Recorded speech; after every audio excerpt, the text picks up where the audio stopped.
People would pop in, but I'm just going to get started and we'll hopefully have more guests join us here in the next few minutes. Welcome to those of you that have already joined us this morning, and hello to those of you watching this later as a recording. My name is Courtney, and I work here in the admissions office at the University of Health Sciences and Pharmacy in St. Louis. I've had a few different roles. I now work specifically with our campus events and student experience. Previously worked with professional students coming directly into our PharmD program. And a little more about me is I'm an alum of UHSP. I graduated with my PharmD back in 2014. So I'm so excited to have those of you that are here with us today joining us. And before I dive in too deep to what we're talking about today, I know we've all been virtual for this past year and a half now. And so just to point out a few things, if you're not familiar with Microsoft Teams, if you just remember to keep yourself muted, there will definitely be portions of this day where if you have questions, you can feel free to unmute yourself and ask those questions, or throughout the program, please feel free to put those questions in the chat box. And there should be up at the top a few different icons, or down at the bottom a few different icons. And one looks like a quote box. So that's where that chat is. If you click that, you can open the conversation and ask questions there. And we'll have members of our team putting some information in that chat box throughout the event as well. If you do have a question that you'd like to unmute yourself for and not put in the chat box, there is a little smiley face with a hand in front of its head where you can raise your hand, and we'll be sure to get to your questions as well. And anything else that you have questions about, we have I believe in the email you got last night, there was a link to our, we have a separate Teams going on that if you have any technical difficulties or anything of that nature, just put those questions in that box, and one of our admissions team members will get to that. So again, welcome. Thank you so much for joining us virtually. Again, this year and a half, we've all been in a variety of virtual settings, and if you're anything like our team, we're over the virtualness. We're ready to see you guys in person, and we do have some of our reps getting back on the road already. But thank you for joining us and being interested in learning more about our university and the changes that we've seen. We've seen a lot of change, and so that's what we really wanted to share with you all today. In the previous year, we would have been able to continue to meet with you in person and share these changes, but unfortunately we were unable to do that. So this is hopefully a day that you'll learn about these new great changes here at UHSP, and be able to ask your questions, and we'll start building those conversations with you and of course your students in the future. So I keep saying UHSP, and some of you that are joining us, I know we've worked with before. We've worked with your students, and about a year ago, a little bit over a year ago, we changed our name. So up until September of last year, of 2020, we were known as St. Louis College of Pharmacy. That's how we were founded. We were founded back in 1864 as St. Louis College of Pharmacy, and we've been around since then, educating students, educating healthcare providers to be able to provide the best care for their patients, and to improve society and improve the communities that they're working in. And then, like I said, a year ago, we changed our name to the University of Health Sciences and Pharmacy in St. Louis.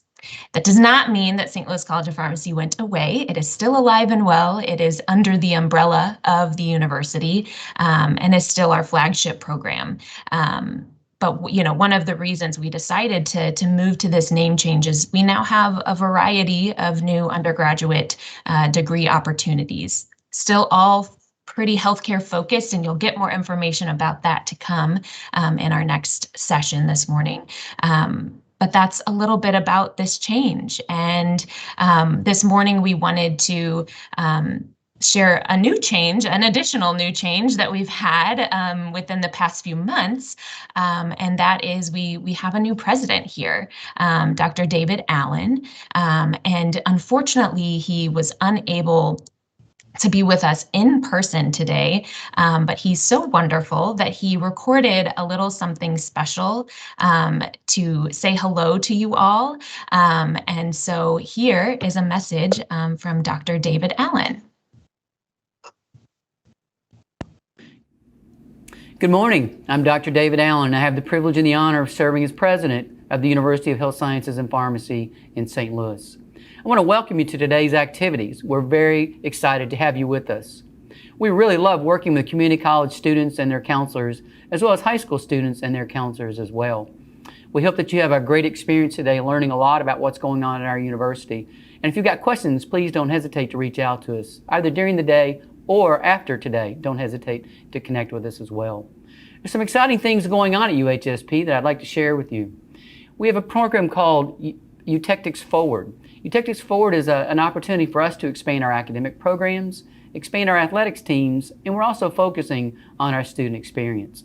Beginning next fall, we're adding 8 new academic programs pending accreditation approval. We're also expanding our athletics teams from 14 to 26 teams. So it's a wonderful opportunity for our students to be able to participate on those athletic teams. And then related to the student experience, we're also very excited about the things related to that in UTechtics Forward. We're focused on enhancing our student advising, for example. It's one great opportunity for us to be able to support our students and also to share the kinds of things we're doing related to advising with our counselors as well. We're focused also very deeply on the efforts in diversity, equity, and inclusion as a part of our student experience. We want to have a very welcoming environment for all at our university. In addition to those things, we're focused on enhancing the opportunities for our students to have activities outside the classroom, co-curricular activities as they're referred to. These things include theater, a student newspaper, and other opportunities that are similar to those. So some great experiences outside the classroom. Again, we want to welcome you to today's programming. Please don't hesitate to let us know if you've got any questions. And again, after today, if you have questions, don't hesitate to reach out to us as well. We love the opportunity to work with our community college counselors and students and our high school counselors and students, and we very much appreciate the opportunity to engage you. Have a great day. Thank you. All right. So that is, like I said, our president, Dr. David Allen. He started earlier this summer, and we're so proud to have him with us during this new change that we're seeing. And we're really excited. And we're so happy that he was able to record that for you and say hello to you all. And he wishes he could have been here virtually, and one day hopefully we'll be able to have you guys back on our campus for these sorts of events so we can all see each other in person, and he'd love to meet you at that time. He's pretty great. So here, next I wanted to introduce Jill Gepke, and she is the leader of our team here, and I wanted to introduce her and have her say a few words and of welcome and give you a little bit more information about these changes, and adding on to what Dr. David Allen just spoke about.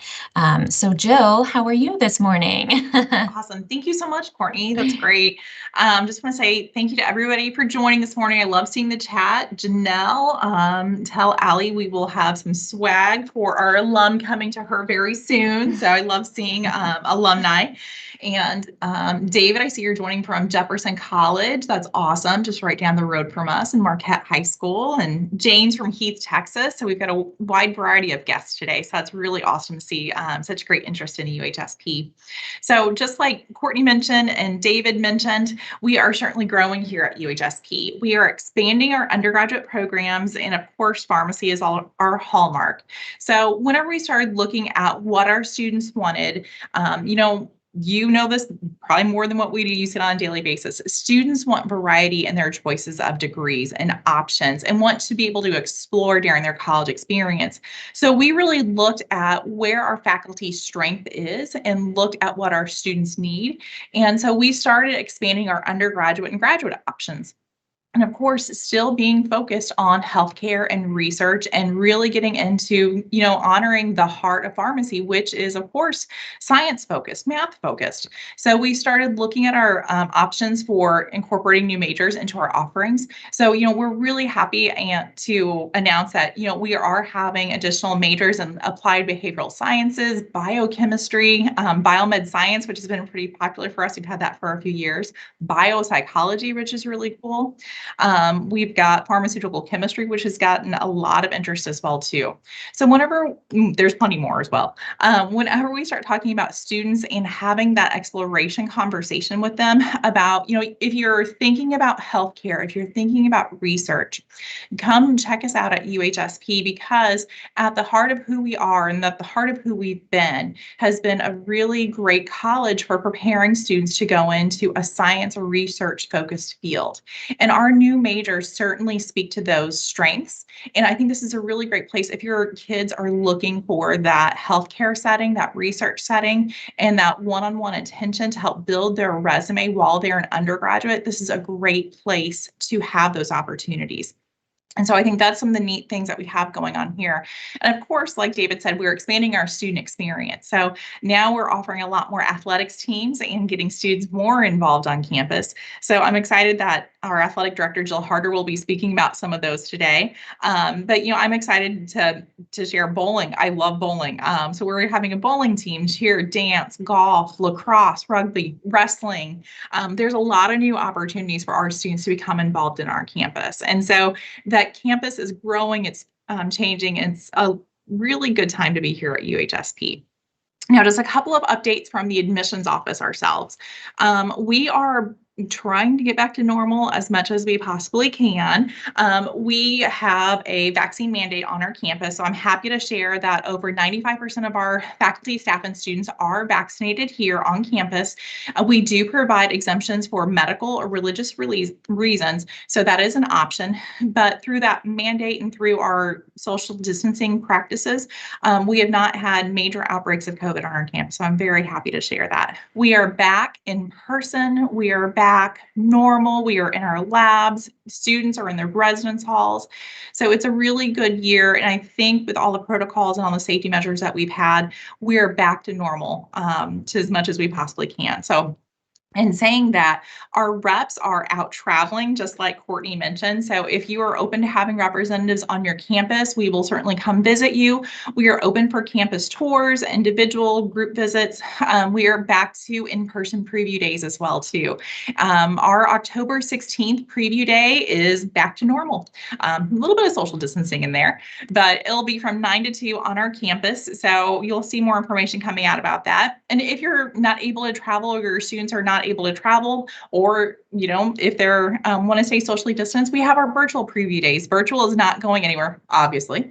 Our virtual preview day is the evening of November 4th as well too. So we've got a lot of cool activities planned for each day. So I hope that your students will take advantage of those opportunities to learn more about UHSP. And I think the number one thing is we appreciate your support, and we're all here to help your students. I'd like to say we've got the best jobs on the university campus. We get to help students come from high school or community college transfer and help them into their new path here. So that's what we're here to do. So let us know how we can help support you and your students. So we appreciate your time being here today. Thank you, Jill. Appreciate those words for sure. Yeah, I mean, as Jill said, we're bummed, and we'll keep saying that. We can't wait until we can have these sorts of events in person again with you guys as well, not just with students. So we're looking forward to that day, because when we don't get to have in-person events, we miss out on showing you our campus, which has also changed over the past 7 years. When I was a student, it looked completely different. And now as a staff member, it's so exciting to see all of the opportunities that our students have now because of our new buildings, our updated buildings with new lab spaces, classrooms, study space, support centers, all those sort of upgrades have been made over the past 7 or so years.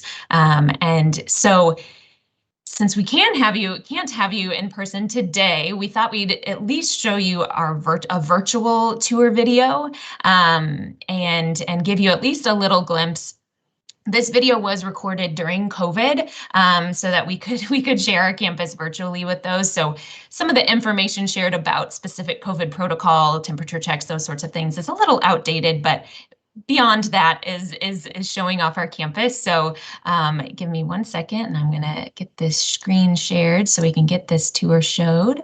And please enjoy. Hi, my name is Jordan Lair. I'm an admission representative here at the University of Health Sciences and Pharmacy in St. Louis. I want to thank you for joining me as I walk you through campus. But before we begin, I just want to go over a few things that we do to help keep our community safe in line with the CDC guidelines. So first and foremost, of course, if somebody comes to campus, whether it's an employee, a faculty member, a student, one of you guys, you are required to fill out a wellness form to make sure that you do not have any symptoms. We do also have temperature checks at every entryway into each building. And of course, we wear masks and social distance every minute that we possibly can. So now we're in the cafe. There are lots of stations. Food that is always there, so there's always like burgers and pizzas and wraps, a salad bar, soup. And then there are some stations that change all the time and have great new food. Alright, so this building that we're in right now is the Recreation and Student Center. And this building is home to, well, all of the things that relate to students. A lot of our students refer to it as RAS, but the 5th, 6th, and 7th floor of this building is home to our resident halls. So right now we're on the 6th floor, and as you can see, we're in one of the lounge areas for our students who live on this floor. But it is just a lobby where students tend to hang out and watch movies, study, work on homework. And you can see behind me that there is a little kitchen area. So there is a sink, a microwave. You can bring any type of appliances that you want to use out here. And then we're gonna make our way to the laundry facilities because of course that's important. This is the laundry room. The best thing about this is that you don't have to carry quarters with you. All you do is you pay for it in your student fees, scan your ID, and then you can utilize them as you please. We are currently in one of the resident hall for the underclassmen. They all look this way. As of right now, due to COVID, all of our students are in their own individual room. However, the sizes stay the same. So even pre-COVID, you could choose to have your own room individually by yourself or share a room with somebody. Either way, it's gonna look like this. All of the rooms on the 5th, 6th, and 7th floor of this building pretty much look almost identical to this. This is what the bathrooms look like. As I said before, there are 2 bedrooms that connect, so on the other side of that door there is another bedroom.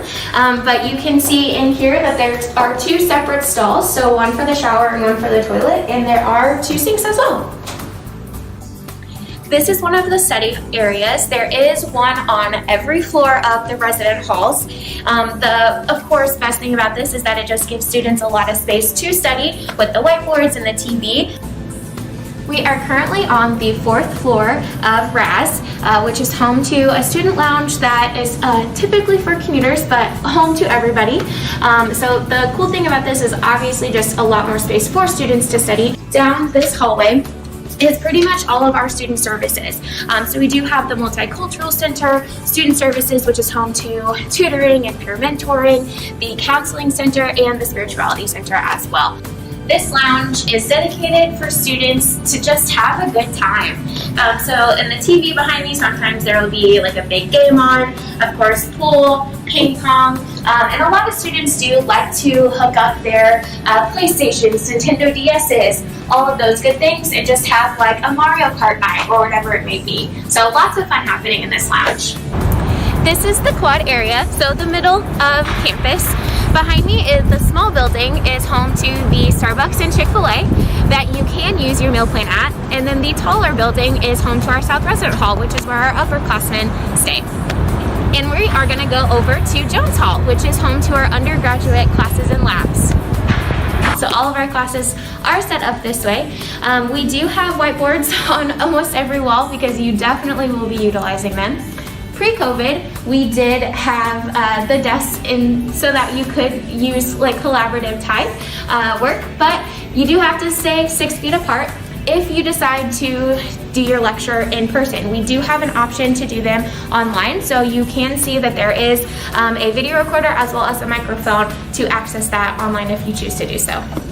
We are in tech support. Basically, anything you need technology-wise, if you have an issue, you bring it here and they're gonna help you fix it. We're in one of the labs that's home to undergraduate students. Of course, you can see that we do have the plastic up to ensure a safe distance between the students, but the really cool thing about these labs is that they're home to a specific type of class. So you have your biochem, your anatomy, your research, so on and so forth. So each specific lab is dedicated to one area. Here we have the library, one of the main areas where students study and work on homework. You can see below me is all of the books, and there are individual cubby spaces down there. And then up the stairs on the second floor is more of the quiet study area. And there are lots of rooms along one of the walls that students can reserve for group work, which is always really great. Here we have one of the lecture halls, which is home to our professional pharmacy students. You can see that there are 2 tables on each level, which still ensures for collaborative group work, even in a lecture hall. We, of course, have 3 projectors and screens to ensure that you can see no matter where you're sitting, and as well as video recorders and microphones, so that way students, no matter where you're at in the classroom, can hear and see no matter where they're at. One of the best things about our school is the location. We are pretty much in the heart of Washington University's medical campus, which means that we are surrounded by top-notch medical and healthcare facilities. So of course we have Washington University, but we also have Children's, Barnes-Jewish Hospital, Siteman Cancer Center, and a lot of other resources that are available for our students. Thank you so much for joining me on this tour. I can't wait to see you on campus soon.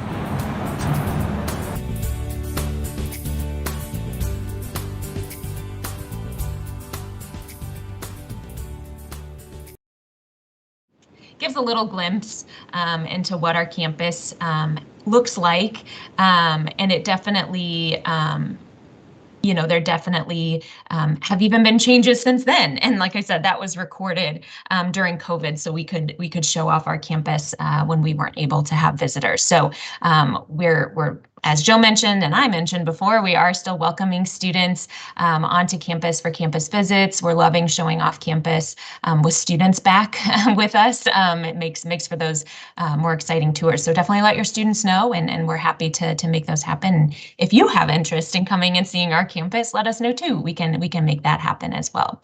And so I just wanted to share a little bit about the rest of this program and what we'll be doing. I know you got an agenda in your email, but I just wanted to give a little outline. So here in a few minutes, we'll have Dr. Aaron Buckholtz join us, and he's going to go into more detail about all these new undergraduate programs that we've been hinting at that we have coming up. And he shares some really great information and helps you kind of connect the dots for your students on how our degrees connect to different areas of healthcare and what that means for them, depending on what their interests are and passions are. So that'll be a good one for you all to listen to. After that, we'll have Dr. Giovanni Pauletti join us, and he is going to give some great information about our St. Louis College of Pharmacy, our PharmD program, our flagship program, and also our other graduate opportunities. We have 2 new master's programs, Masters of Science programs. So he'll talk about those and give you great information. I know maybe your high school students are not so focused on that just yet, but who knows? This generation is great and super forward thinking, so they want to know all their possibilities ahead of time. So we're happy to present that information to you all as well. I do see Dr. Buckholtz is on here. I want to see if he's ready to go. I'll wait for him to turn his camera on. But again, please let us know. There he is. Please let us know if you have questions during Dr. Buckholtz's session. Put those in the comment box. We're looking at those. So when he's done presenting, we'll pop in and ask those if you have any specific questions about what he's presenting. So Dr. Buckholtz, how are you this morning? I'm great. Thank you for giving me this opportunity to talk to everybody about this. I do have one housekeeping thing. I am trying to figure out, it seems that I do not have the ability to share my screen. Let me make you. Only meeting organizers and presenters can share. So I want to make sure that I have the the ability to do that. Okay, looks like I just made you one. Okay, wonderful. So give me Teams, we got to roll with it. to do this, and hopefully you're able to see my screen at this point. Looks good. So, thank you once again. I'm excited to talk with you all and really about how to help your students find the passion for healthcare that fits best for them. We have some really exciting changes that are occurring at the university, and I am really proud to be a part of this. I'm Aaron Buchholz. I'm the interim dean for the College of Arts and Sciences. I'm also a professor of organic chemistry and director of the Masters of Science in Medicinal Chemistry. As the university has a long history of really being passionate about healthcare, specifically in pharmacy, we also have many different options to go into other areas of healthcare. So not just pharmacy, but medicine, healthcare administration, and we've got some great new programs that are really going to be something entirely different, and how we've been thinking about how health sciences links to healthcare and how that fits within the College of Arts and Sciences, and how we can help your students find that perfect bachelor's degree for the foundation of what's going to be a successful and long career for them. As you may be aware, these are our current undergraduate academic programs. We offer Bachelor of Science and Bachelor of Arts degrees, and we kind of define Bachelor of Science versus Bachelor of Arts by the experiential component of some of these degrees and some of the capstone experiences that students have. And so Bachelor of Science has more of that experiential part, but we do really bring in more of these other experiential parts into our Bachelor of Arts. It's just how the courses are built. So for Bachelor of Science, our I guess we could say the flagship is pharmaceutical sciences, because most of our students have been coming to our university for pharmacy, and this is a wonderful pre-pharmacy degree, but it also leads to other areas. I'll talk more about each of these, but we've got biomedical sciences, pharmaceutical chemistry, interdisciplinary science, medical humanities, and global health. But what I'm really excited about are these new undergraduate programs that the faculty and administration have been working so hard to deliver, because we see that the world is changing, and we see that all of these new areas have such a strong role in healthcare in the future. And so the new Bachelor of Science degrees that we are offering are computer science, data science, exercise physiology, healthcare administration and management, neuroscience. And then on the Bachelor of Arts side, applied behavioral sciences, biochemistry, and biopsychology. We are going through Higher Learning Commission accreditation right now. This is a natural process that all institutions go through while developing new programs. And this is to show the accrediting body that we have a well thought out plan. We have strong programmatic learning objectives, and that we have the ability to teach these or offer these in the best possible way. So most of these we're pending HLC approval. 2 of them we already have approval for, and that's biochemistry and biopsychology. I'm going to talk a little bit about our previous degrees first, and then I'll delve more into these new programs. Pharmaceutical sciences, as I said, this is probably our flagship. Many of our students are in this program. This is an integrated degree that leads to the PharmD, or it can be standalone. We have many students who, after 4 years, decide that they want to go to graduate school, medical school, dental school, other areas. And so this pharmaceutical sciences degree is really a great program to bring in all of the aspects of physical and biological sciences together. This year, we have restructured this degree. We wanted to make it more transfer friendly. We know that many students are having AP credit and dual credit And so these are courses that they have really worked hard to earn that college credit. And what we're doing is making sure that all of those courses fit beautifully within our pharmaceutical science program as well as other programs. When we think of this pharmaceutical sciences degree, this is really a great pre-professional degree for many health programs. We have students who have this degree that have applied to medical school, have applied to doctor of osteopathic medical school, dental school, graduate school, et cetera. On the next slide, I want to share with you some of our successes. So since 2019, and this is really just a short period of time, we've had 13 students apply to medical school. 11 of them have been accepted, so we're really proud of that acceptance rate. We have great preparatory coursework for the MCAT. The students are doing very well on that. And when students do apply to medical school, they are getting interviews, not just at one institution, but many medical schools. So they have an opportunity to choose which program is best for them afterwards. We also have 2 students who've gone on to dental school. They were both accepted, and so we're really excited to be able to show that our pharmaceutical sciences degree leads to more than just one pathway. Now, when we think of medical school and some other schools, vet school, for example, occupational therapy, lots of different areas. We have another degree that students are very fond of, and that's biomedical sciences.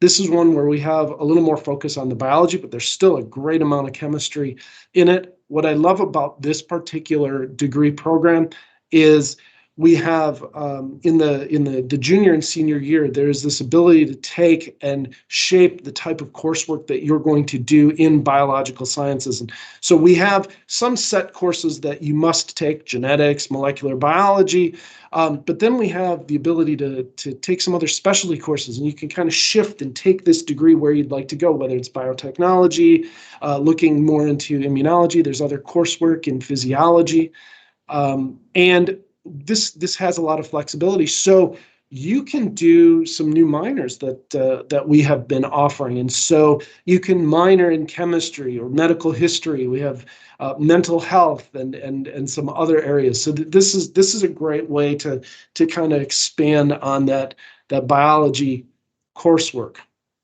Pharmaceutical chemistry.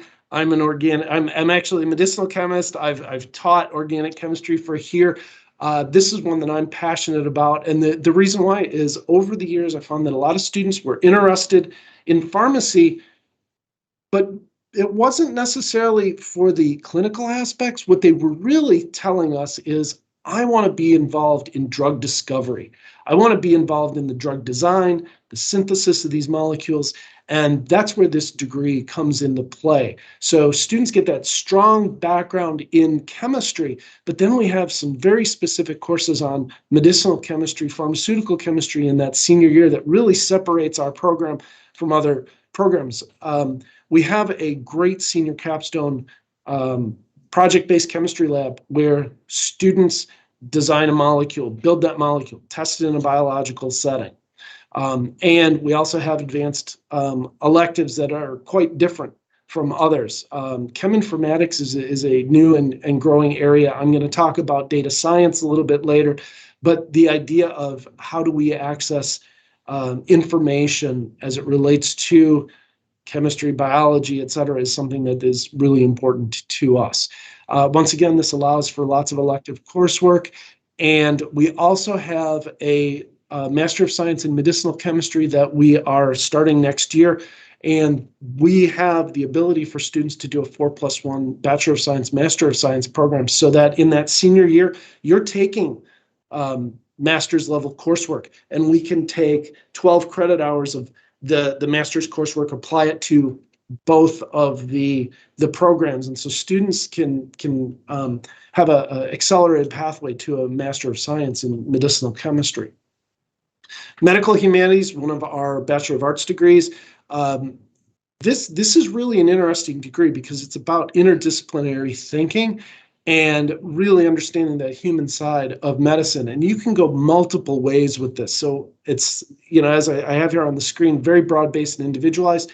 Students can elect to take coursework to build on that pre-med background, as we're finding the medical schools want to have more of that human side and want to make sure that students understand how to have that bedside manner with their patients. And this is a great way of linking to that. But this degree also allows you to explore different areas. It's not necessarily science-based, and so you can focus on communication, you can focus on other health-related areas. We are leveraging our resources in St. Louis and beyond to give students wonderful experiences. Pre-nursing is one that I'd like to talk about. This is a collaboration that we have with Goldfarb. This is often linked to our medical humanities degree. Students can either do a 2+2 program, or they do the first 2 years with us and then 2 years with Goldfarb and earn a BSN, or in the 4+1 program. This is what Goldfarb calls the accelerated program, where you earn your bachelor's degree with us and then in 1 year earn your BSN with them. So this is a degree that allows students to be more involved in athletics through their 4 years with us, because the Goldfarb School of Nursing doesn't have that, for example. Global health. We want to be globally prominent. That's part of our mission and values. And so our undergrad degree in global health really wants to focus on health and health equity. We have course topics that link to public health and behavioral sciences, social sciences, communications. I'm not going to read the list. We can all read, but it's just this wonderful area of looking at public health a little bit differently than a public health specialty. It looks at it a little more globally, in terms of not just the global population, but public health is going to be about groups of people, and global health allows you to focus in on some more of the individual aspects. We have a 4+1 Master of Science in Global Health and Equity program that we offer as well. And so these are ways that students can earn bachelor's and master's in an accelerated time period. And so that's really an opportunity for students to think about. One of our previous degree, interdisciplinary sciences, this is just the extremely flexible, allows students to explore many different areas in terms of the sciences and the humanities. It's a great pre-professional option, allows students to consider occupational therapy, physical therapy. And I should mention that we have articulation agreements for those two programs with Washington University, so that students can do their bachelor's coursework with us and then move on and do that specialty coursework. So we have we've started to have a number of students who've graduated with interdisciplinary sciences, and I think this is going to be an area that is going to continue to grow for us, because the students who are coming to college now want to have flexibility and options. They recognize that careers are going to be changing over time, and they need to have a broad base. So let's talk about these new undergraduate programs. These are in areas that I like to think of as new areas that we haven't explored before: technology, business administration, psychology, and then some other health science related areas. So the technology related degrees that we're offering now are computer science and data science. And someone may ask, well, how does computer science fit within health sciences? And the reality is computer science is everywhere in the healthcare field, whether it's electronic health records, or designing apps for your phone, or back-end database work. And this is an area that has huge job growth. Most of the degrees that we are offering, according to the Bureau of Labor Statistics, have great job growth. If we look at the national average, job growth for any field is about 4%. Most of these, we're going to be in the 20+ plus range. This computer science degree, really focusing on software engineering, database management, back-end web programming. This is going to be different than a computer programmer. Computer programmer, you've probably heard of boot camps and things like that, where you can get in and learn the nuts and bolts, but this is about building the software of the future and designing applications rather than just fixing the tech problem that other people have programmed. Data science, I love this Venn diagram. This is a classic one, and I love how it links what data science is all about. There are 3 areas. It's programming, or as I have here on the slide, hacking skills. You don't have to be the computer scientist, but you have to understand programming to a certain degree because you want to use those computer tools to solve a problem. You don't have to be the perfect mathematician or statistics, the biostatistician, but you need to understand a certain amount of it so you can draw conclusions.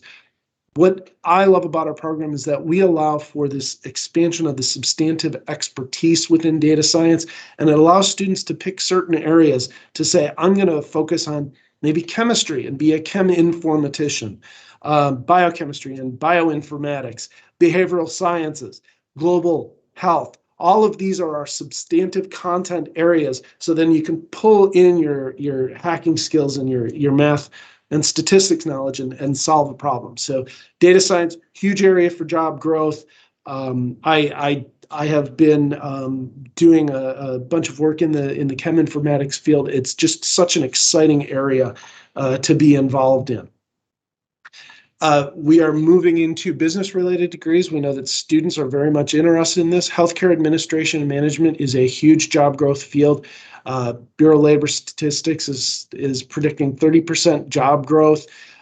We have an aging population, and so there's going to be need for health services managers, nursing home managers, extra hospital and health administration. And this is one of those areas where a bachelor's degree, you get the bachelor's degree, you can have a job right out of college working in that field. What I love about this program is that there's coursework in operations, there's project-based learning, there's data analytics built into this. As I said, data science, we're bringing that into this degree as well. Managers need to be able to look at data and understand what it tells them so that they can solve the problems that they have in their healthcare area. A lot of students love psychology. They want to go to college. They want to study it more. They want to delve deeper into it. And so now we have 3 areas that allow students to explore different aspects of those areas of psychology. You can delve more into the neuroscience, really getting into the structural biology, the structural chemistry to understand how the brain works and functions. You get to build your lab skills. This is great for further work in graduate school or professional schools, med school, etc., vet school. Then we have biopsychology, which a little bit less of that chemistry background, a lot of biology, but now we're bringing in more of the social sciences aspect. This is the degree for students who want to go on to counseling in terms of becoming a psychologist, genetic counseling, any sorts of other types of counseling that need that graduate level. Applied behavioral sciences, this is an area that we wanted to bring in because we recognize there are lots of jobs, lots of careers where you don't need to have that extra graduate work. We have looked at certifications that can be built into this, and we can think on community health. We can think of addiction counseling. There's lots of areas where you can go. So this is going to be our degree where you don't have to take as much of that math, chemistry, biology. We're going to focus more on human behavior. We're going to have more of the sociology courses, the psychology courses, the communication courses. Finally, we have some other health science related degrees. Biochemistry, we know a lot of students know that terminology rather than pharmaceutical chemistry. This is going to be a little more broad-based than our pharmaceutical chemistry. It allows you to go into graduate school for chemistry or other professional schools. We're trying to focus on laboratory skills. And finally, one that a lot of our faculty are very excited about is exercise physiology. We have a strong program in physiology because of our history of training pharmacists, but we have a lot of students now who are interested in how does physiology relate to fitness? How does physiology relate to physical therapy? And so this is a new degree that allows you to focus more on the biology. You don't need a full chemistry sequence. I know that, chemistry is near and dear to me. I know that not everybody loves chemistry, so we recognize that you don't have to have all of that. We'd like to have, some experience in it, but it's not all about that. And so this is a different type of degree. Where we would like to say that we are going to be different from other areas is that we are preparing you to work with, on a physical therapy team, to work with patients that have had heart problems, and we're helping to build up that heart strength, et cetera. And so there are lots of positions now opening up in hospitals for exercise physiologists. So that's an overview of our undergrad programs. I know that I've talked about these very quickly. There's a lot that's going on here. I am more than happy to answer questions at this point. If you would like to email me directly, aaron.buckholtz@uhsp.edu. And at this point, I'm going to stop sharing my screen and hopefully join you more in a full face on face. Courtney, if you'd like to open up a discussion or offer absolutely. up anything at this point, I'm happy to talk about programs. Absolutely. I don't see any questions pop in, but I see maybe Anita unmuted herself. Anita, do you have a question? I do have a question. We often get asked about undecided students, and you always do such a great job about talking with the student that, doesn't, and that's probably more students than even we realize, that they're just unsure.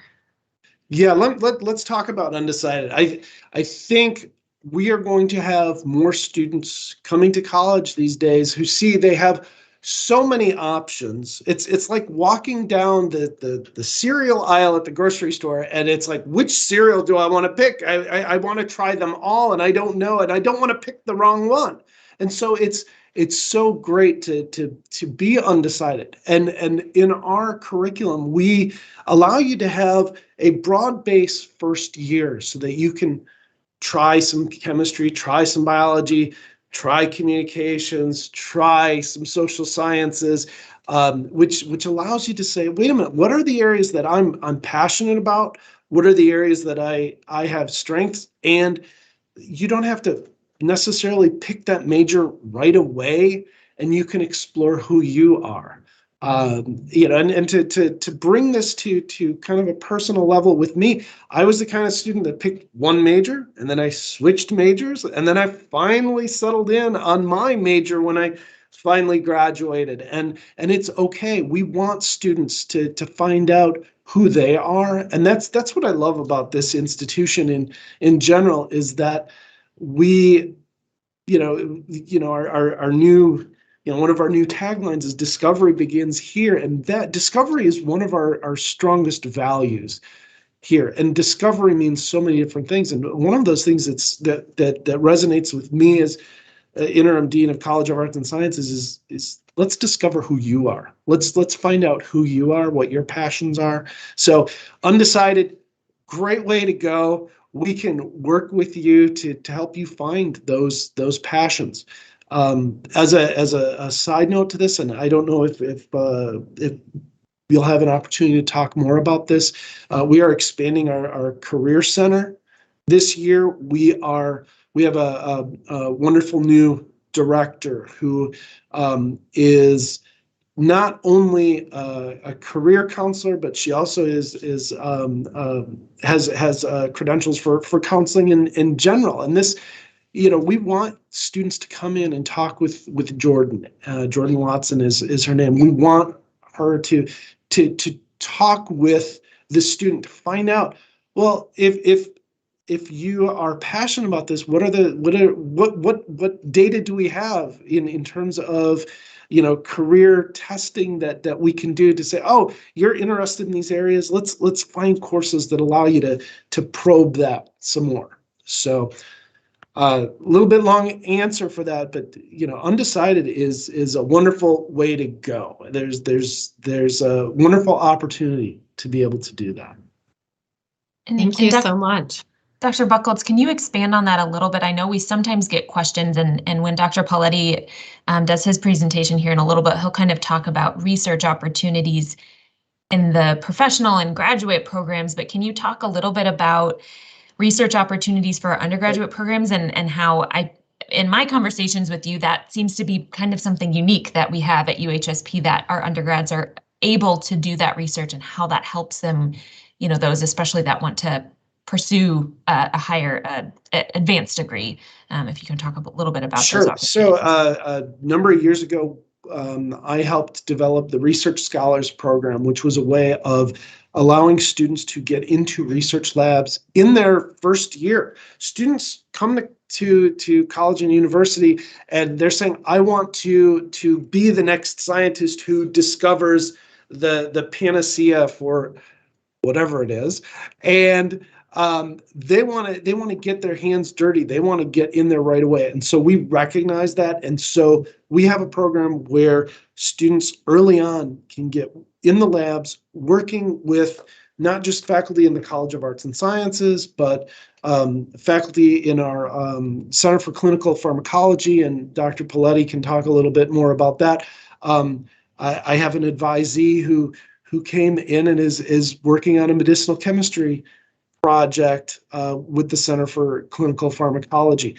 It's, from my perspective, getting hands-on experience is so great because it links what's going on in the classroom to career readiness, to also just figuring out who you are, doing more of that discovery.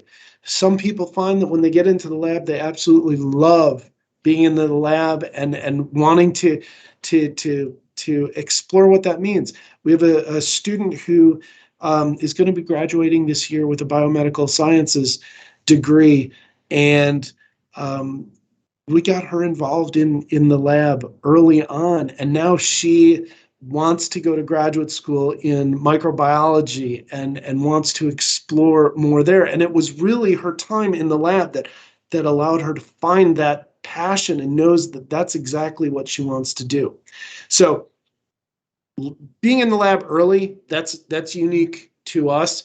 We have a coursework sequence that students can take while these are a series of 1 credit hour courses that introduces you to research. Then you explore not just what it means to do research, but then how to develop a project, how to disseminate that. And these are all skills that are useful, not just whether or not you're going to graduate school, but any of the careers that you have. It's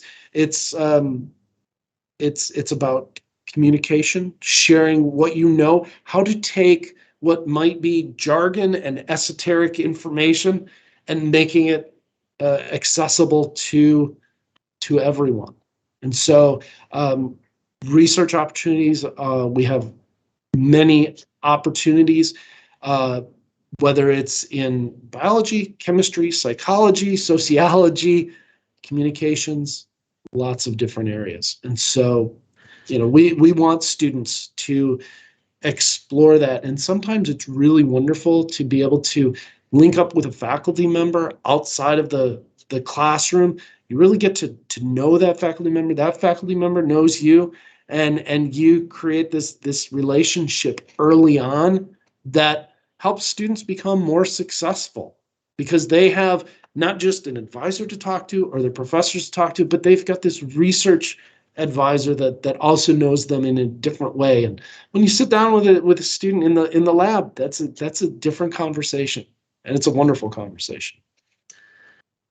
Hi, Dr. Buckles. I have another kind of two quick questions, hopefully. One, you did just talk about our advisements. So maybe since we have counselors and advisors on the presentation today to talk about our model. And then two, having worked with students for quite some time myself and the experts now that have joined us virtually today, they often have students that want to do, they want to be a doctor. Lots of students want to be a doctor. And how do our folks help those students kind of make sure that's the path that they really want to go into, that maybe it's something else other than just, because that's what they're exposed to as doctors and nurses? Sure. So we have a health profession advisor, Jeremiah Ori, that works with all of our students, and he does a great job of sitting down with those students and asking, what are your goals? What do you want to accomplish? And I think that as students, it's very easy to say, I want to be a doctor. But then you start to realize, well, wait a minute, there are different aspects to healthcare, and Dr. Ori can help you find what are those areas of healthcare that meet what you are trying to achieve with that. We are, as I mentioned, the Career Counseling Center. Some more, we have some ability to talk about that as well. All of our faculty talk with students about this. When we teach our classes, they all have a healthcare bent to them, and it allows students to see how do all of these different areas relate to medicine in the ways that I'm interested.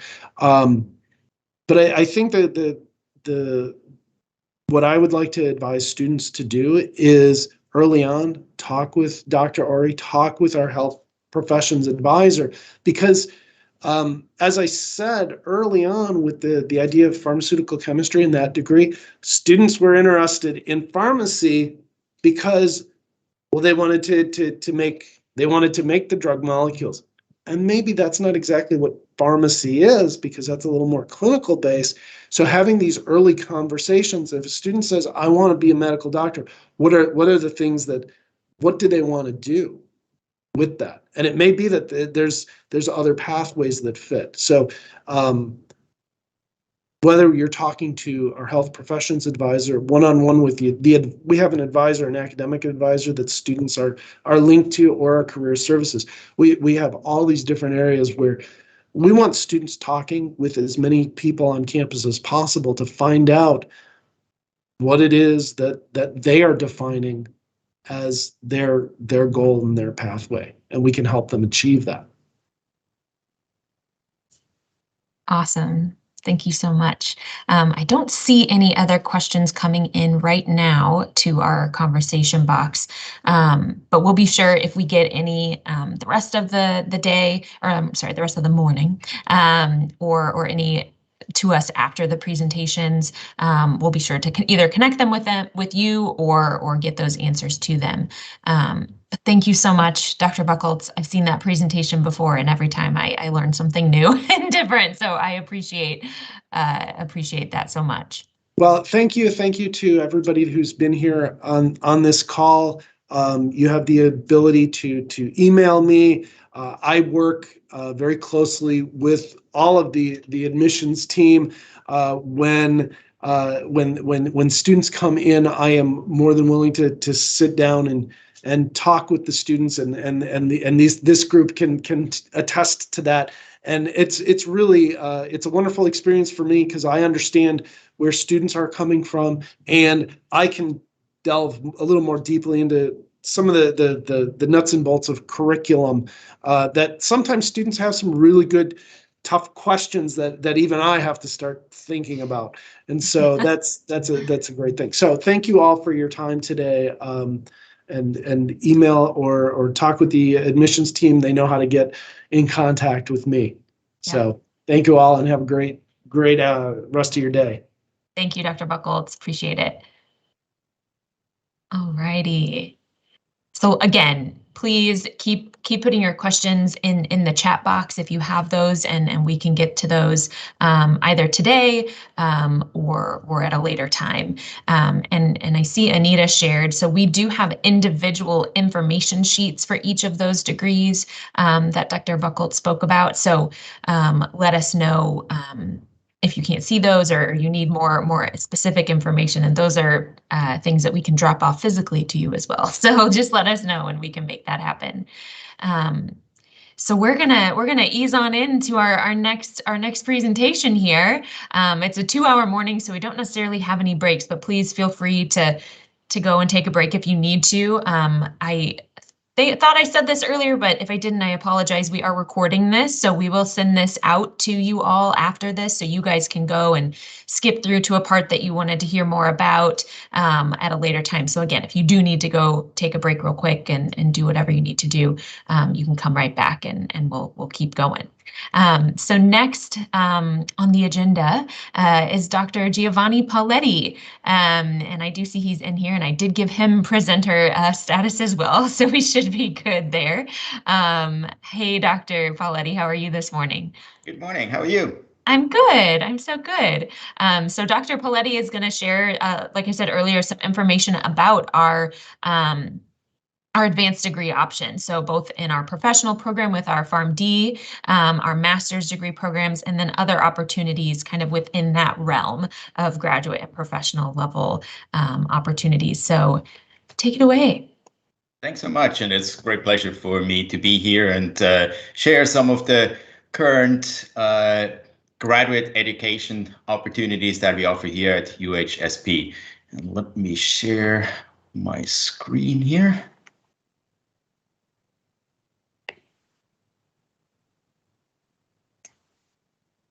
I hope you can see it big enough.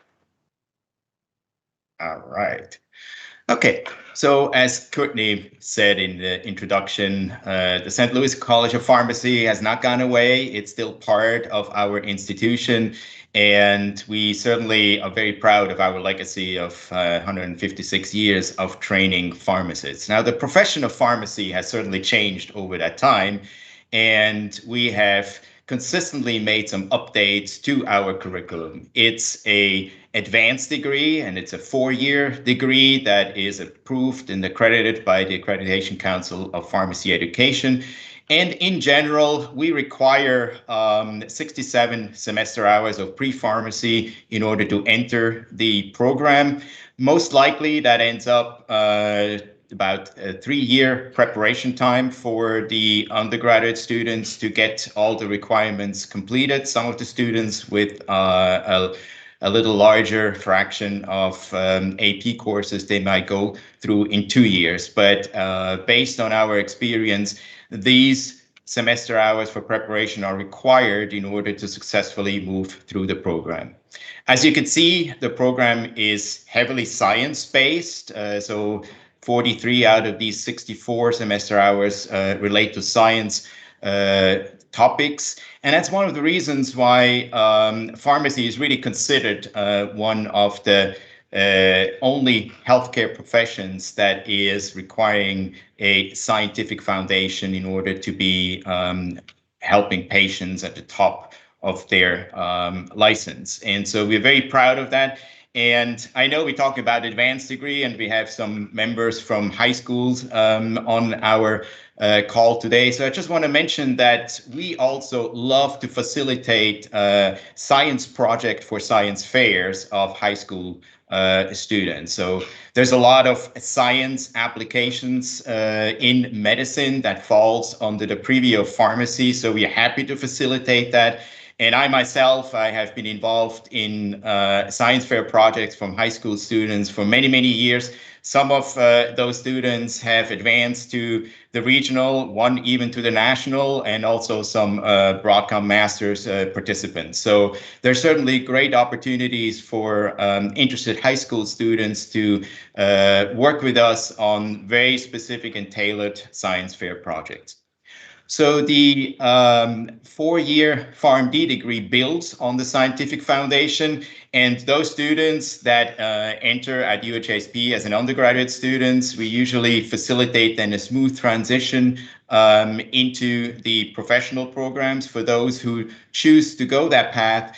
And in order to make sure that they have also something to show for their undergraduate effort, we have developed a integrated Bachelor of Science in Pharmaceutical Sciences and the PharmD pathway. So successful transition through the entire undergraduate and professional program allows those students to earn a bachelor's and a PharmD in a total of 7 years. So the first year of the PharmD program is basically the senior year of the bachelor's in pharmaceutical sciences. So those students will have a fallback if they want to move on into some other areas later on. The other options that we just recently started is to expand our postgraduate training opportunities for the PharmD students with additional training in the area of global and local population health. So we call it the Masters of Global Health and Equity. So this is a standalone master's, but enables students who are enrolled in the PharmD program to start that process after completion of their first professional year, and then get into a more advanced degree at the master's level while pursuing a PharmD program. So total, again, it's an abbreviated pathway that allows to get a PharmD and the master's in 5 years rather than 4 + 2, which would be 6 years. And a similar pathway is available for our students who have an interest in more the business aspect. So we have a partnership with the University of Missouri at St. Louis for an integrated PharmD and MBA pathway. I want to highlight that we do not require the pharmacy college admission test, so the PCAT, so this is not required. And our counselors, we're certainly happy to work with your students, specifically if they're transfer students, to better understand where a good fit for the transition would be. Now, I mentioned the profession of pharmacy has changed over the last 156 years. And while the predominant face of pharmacy is still in the patient care perspective, whether it's in community, in hospitals, or other facilities, we certainly have a large number of pharmacy engagements that are non-patient care. And so that involves the engagement of pharmacy in the development of new medications. So a lot of pharmacists now are working in pharmaceutical companies, facilitating the clinical evaluation of new medicines. So these are the future medicines. And certainly, as we know from our activities in the past 18 months. So vaccination is a big aspect now related to the public health or the population health that Dr. Buchholz mentioned before, that focuses specifically on selected group of patients and is highly focused also on health equity, which is another component of pharmacy in these days. So it is a really flexible degree, and we provide during our studies a full year of experiential education. So the 4th year of the pharmacy program enables our students to spend 4 to 5 weeks in selected areas of pharmacy, so they have a better understanding of where they want to practice after graduation. And a lot of these employments already get tailored during those advanced pharmacy practice experiences during the 4th year.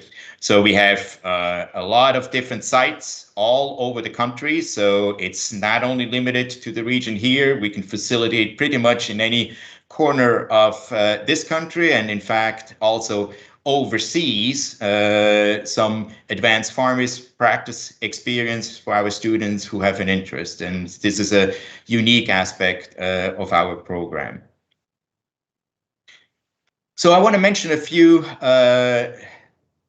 specific relevant aspect related to the master's program. This is new at the University of Health Sciences and Pharmacy in St. Louis. We started this master's in global health and equity this fall. So it is a non-thesis degree program, which means there is no research component per se required, but we have smaller capstones that students will have to complete, and it is designed to be completed in basically 1.5 year total if the student is able to go full time, and 6 months of these 18 months are actually dedicated to a capstone project where students select a mentor in an area where they feel very passionate about and learn more how to apply some of the concepts that were taught in the didactic classes into the real life. And we facilitate those projects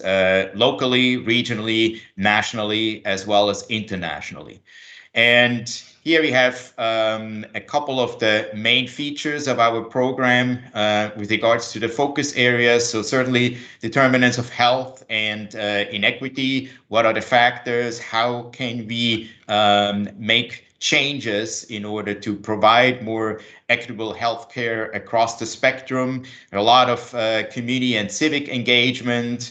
We stress the fact of cultural competencies and awareness, and certainly the aspect of population health, which then focuses on unique population within our communities in order to facilitate an advancement in the health environment.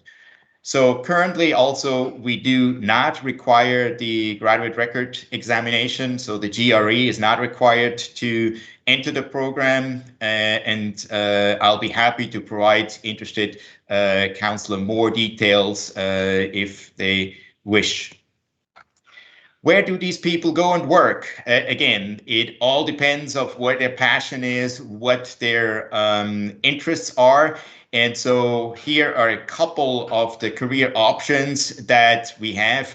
A lot of the workforce engagements later on are continuations of our capstone projects, because those students develop a very close relationship with their mentors. They get a good insight on the possibilities. And as you can see, it's quite diverse. It can be local, regional, as well as international. So there's a lot of career opportunities for students completing the Master's of Science in Global Health and Equity.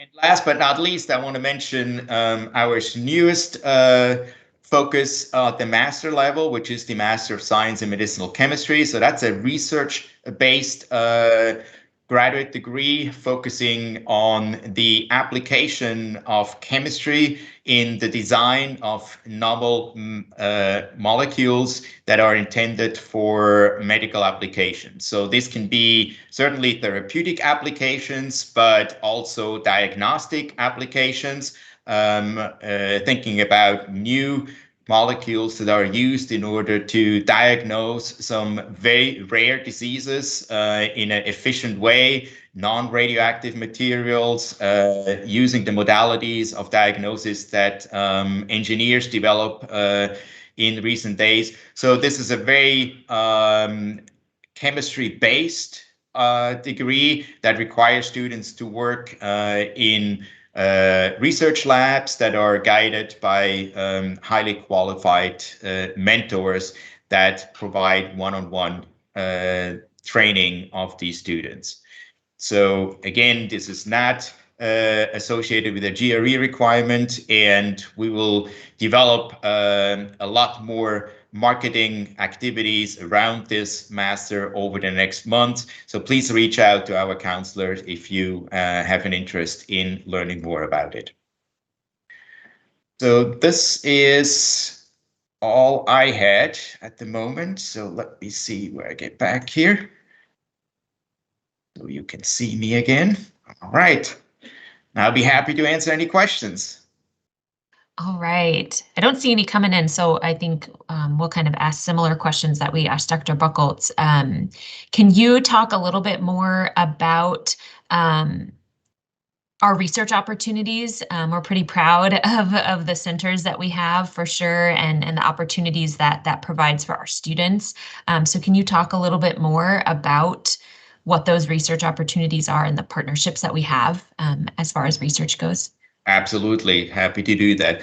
So our facilities are really state of the art, and so we offer research opportunities for our students in various areas. Some students are highly interested in lab-based research, so they get the chance to work with really nationally funded investigators at our institution to focus on a very specific task. And we had several of our students that actually were able to contribute to a publication that was published in peer-reviewed scientific journals. And some of these publications were actually their students was the first author on these publications. So that's for a professional student, certainly a great accomplishment.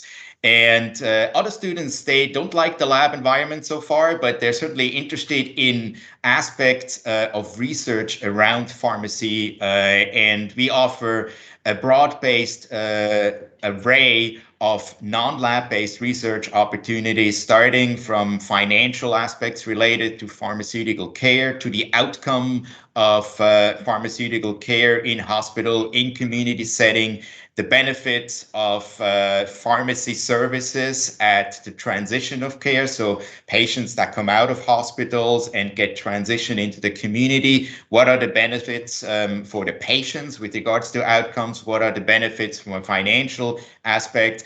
And that allows then also to build the argument for expansion of our pharmacy services around the hospitals as well as the community. And so since we have started to expand the research opportunity at the St. Louis College of Pharmacy a couple of years ago, we have an increasing number of students, and currently we have roughly about 20 to 25% of all our professional students are somehow engaged in a research experience in addition to the standard classwork that they take. So I think it really sets those students apart. They are well prepared to apply for postgraduate residency later on, and have the ability then to specialize further in particular areas of interest. Hi, Dr. Paletti. It's Anita Gentry. I hope you're doing well today. Sure. So I'm great. So the folks that we have joining us today work with students in a variety of settings, some high school, some, our transfer students coming from community colleges.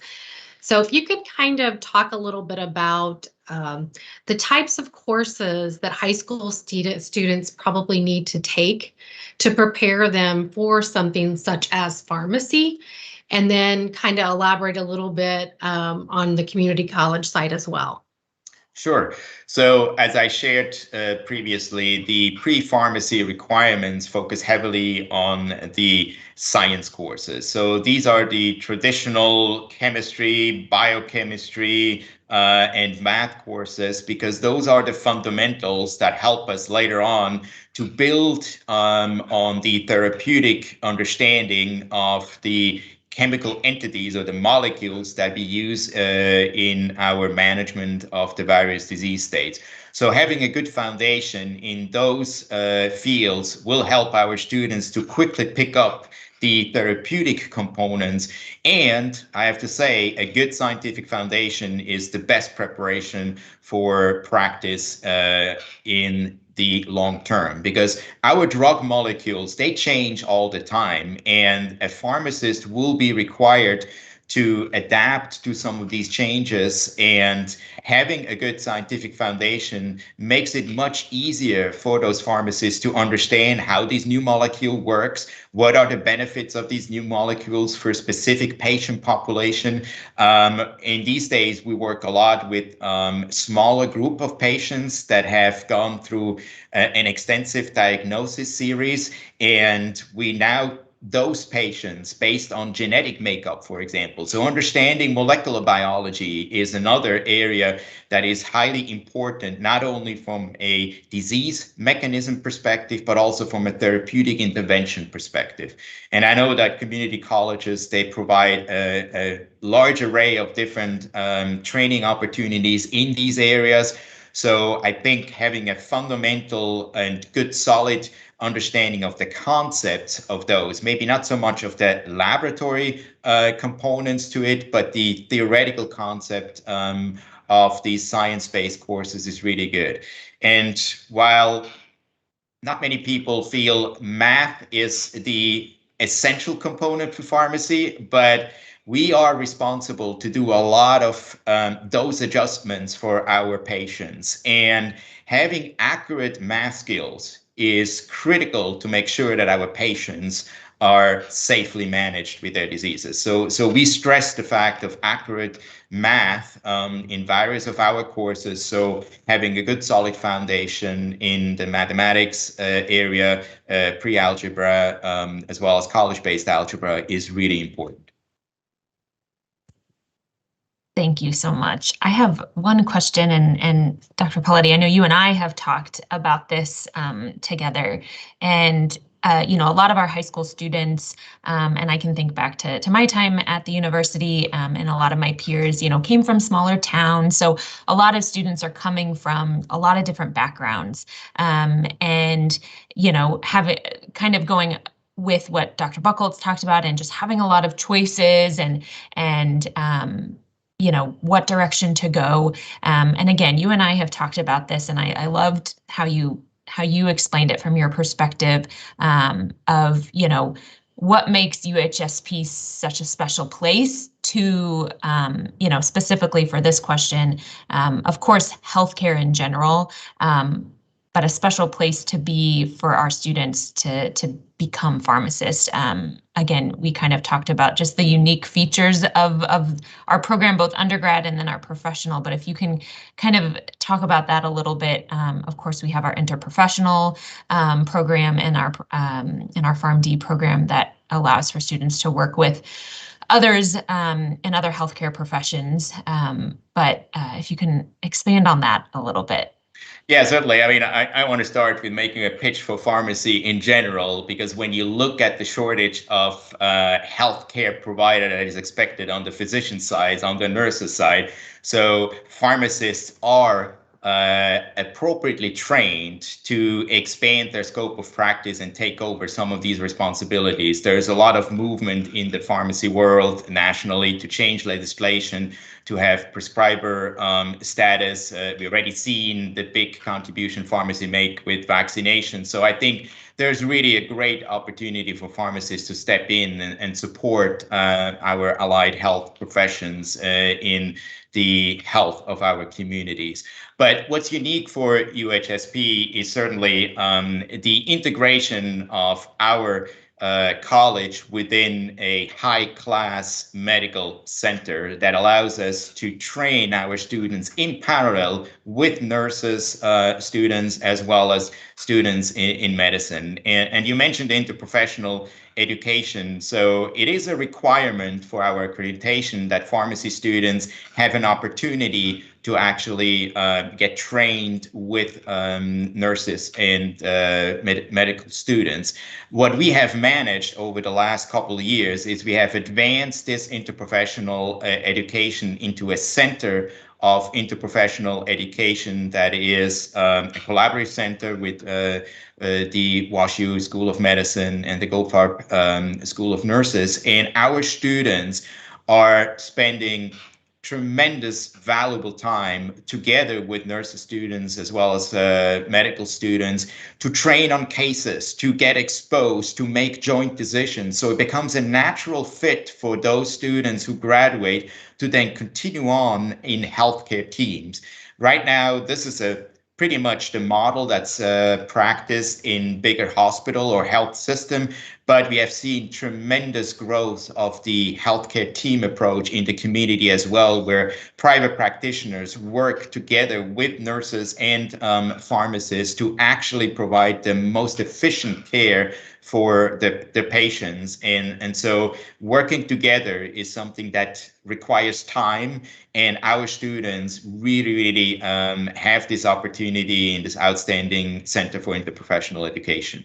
And then the ability to get on the advanced pharmacy practice rotation experiences, where they can have to complete some mandatory requirements in various areas, but they also have options for elective rotations that they can choose based on new areas they want to explore. I just facilitated a rotation for a student at a pharmaceutical industry to learn more of what the work at for pharmacists in pharmaceutical industry would be. And she was working for Amgen out in California, and she had a great time and was really excited to see that as a complete new avenue for her professional future. That's awesome. Thank you so much. Yeah, I know you have so many unique stories of specific about students. So that's always helpful, I think, especially, again, like I said, students coming from smaller towns who, maybe feeling nervous coming to the city, and we have the pros of a university and all that comes with that, but we also have all this support for students, probably very similar to what they've experienced in their high schools if they've come from smaller high schools. So we have all of that support and opportunities to help these students however they hope to expand their career. So thank you so much for sharing that. I don't see any other questions coming in. Somebody tell me if I'm wrong, but I don't see any coming in. So thank you so much.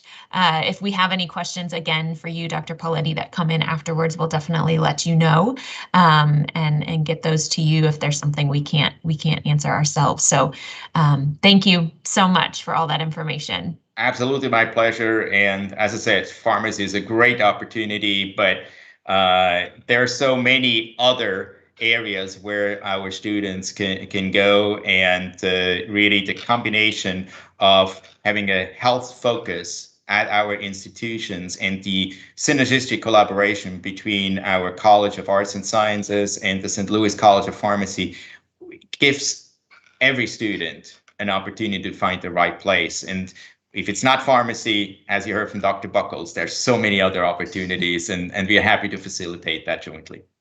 Awesome. Thank you so much. Have a good rest of your day. We appreciate you. Thanks, you too. Bye-bye. Bye-bye. All right.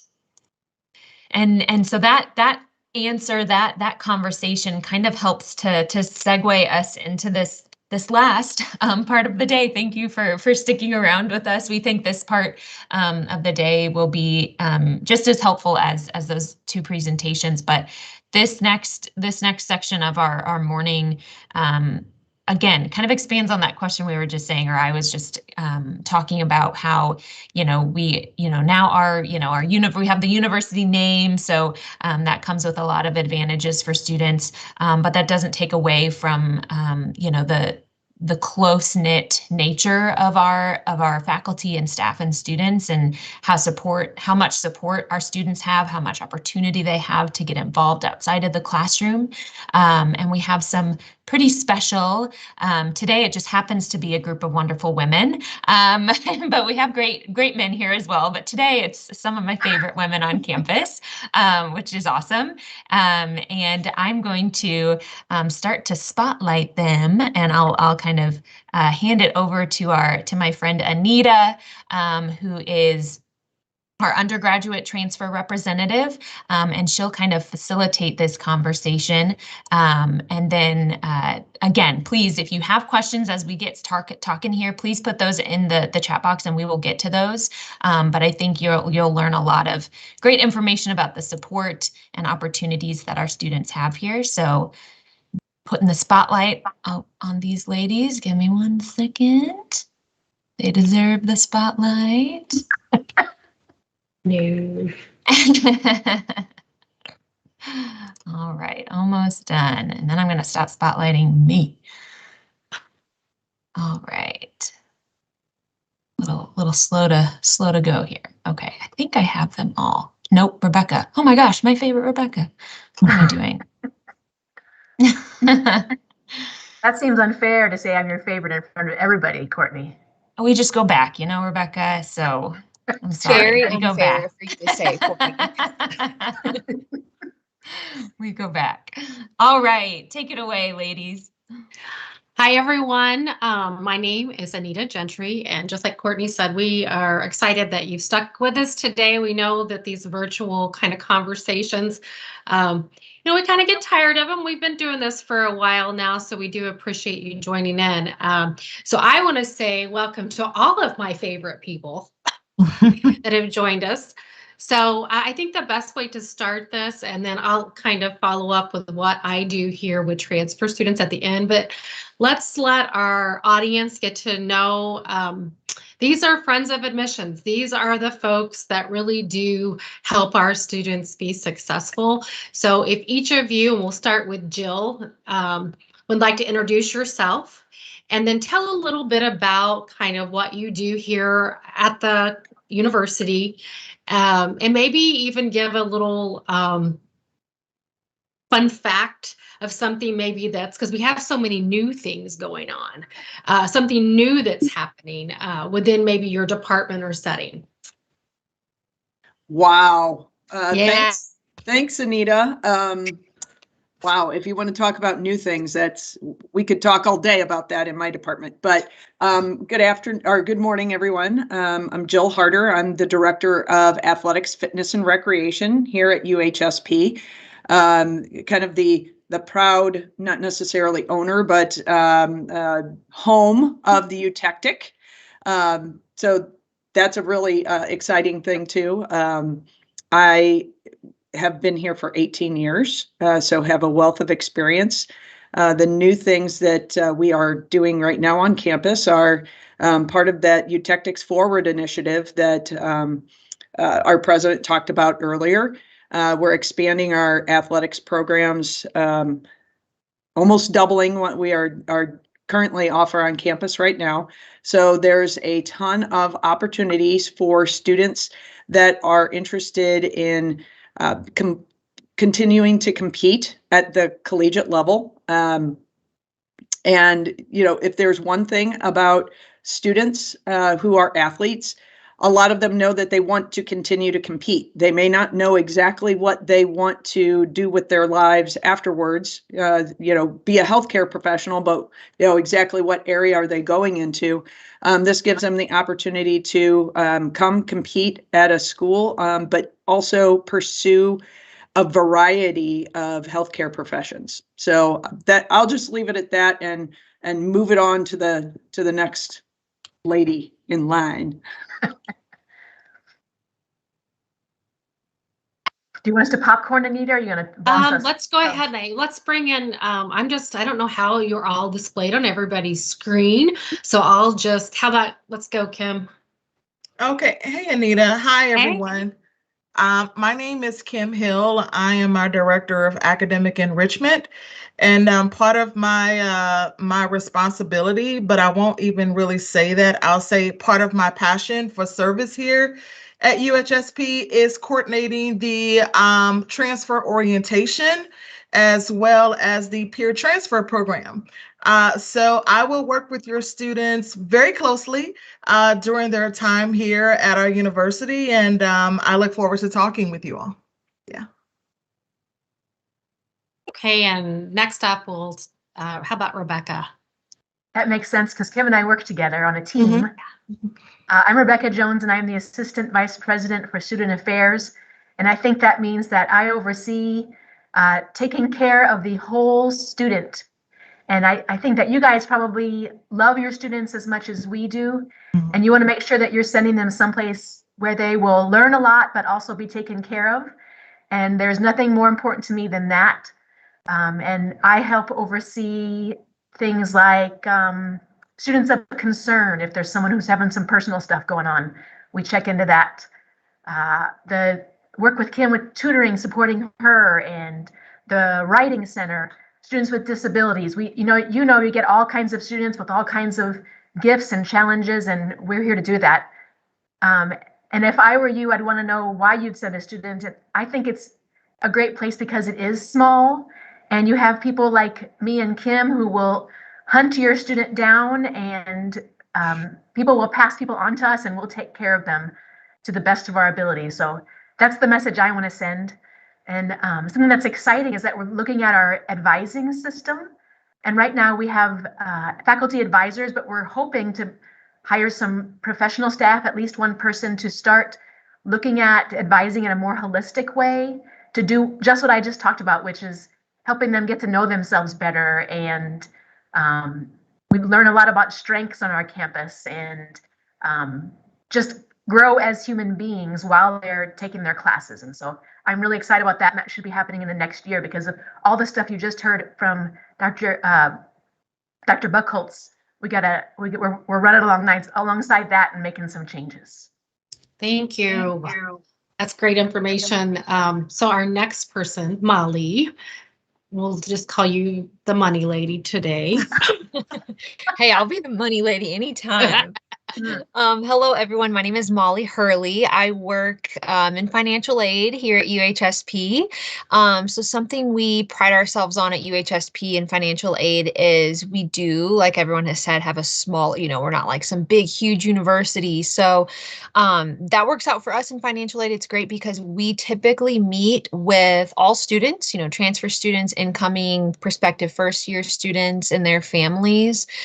So that's something that we really enjoy because I know, at least I went to a bigger state school. I didn't have the experience of, I don't even know if I could tell you where our financial aid office was located on my campus, but we do find that we meet with the majority of incoming, whether they're transfers or whether they're, prospective first year students right out of high school.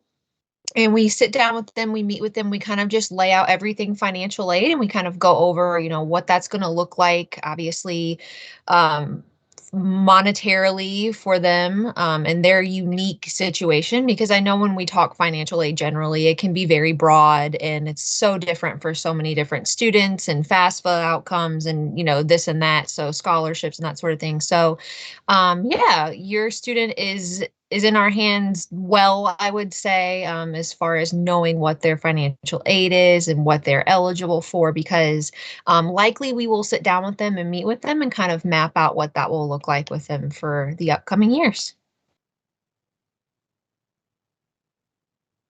I think you're on mute, Anita. Oh, you're still there, Anita. That's what I'll be known for, the person that keeps on, mute. Thank you, Molly. When Molly says that they meet with all of our students, and they truly do, and that is a unique service that our office provides. And so please, that's a confusing and a concern for many students and families. How am I going to pay for school and all this terminology? And that office does a great job in breaking that down. So real quickly, I do want to, talk about the Office of Admissions before we get into some questions that we'll open it up for our visitors, as well as my questions, because I'm a question person that I have for each of you. But my name again is Anita, and I work with transfer students from all over the country.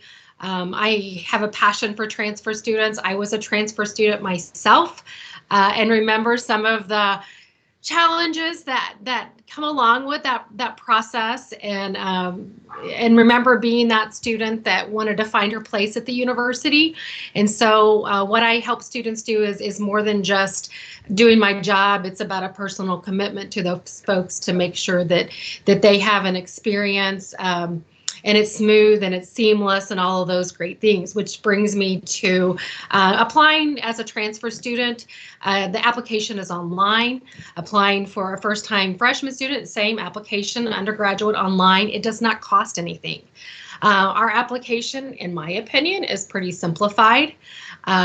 apply. And then you're going to send, if you're a high school student, obviously you're going to send your high school transcript. We are a test optional school, yay. So if you want to send those students want to send those test scores, absolutely do so, but they're not required.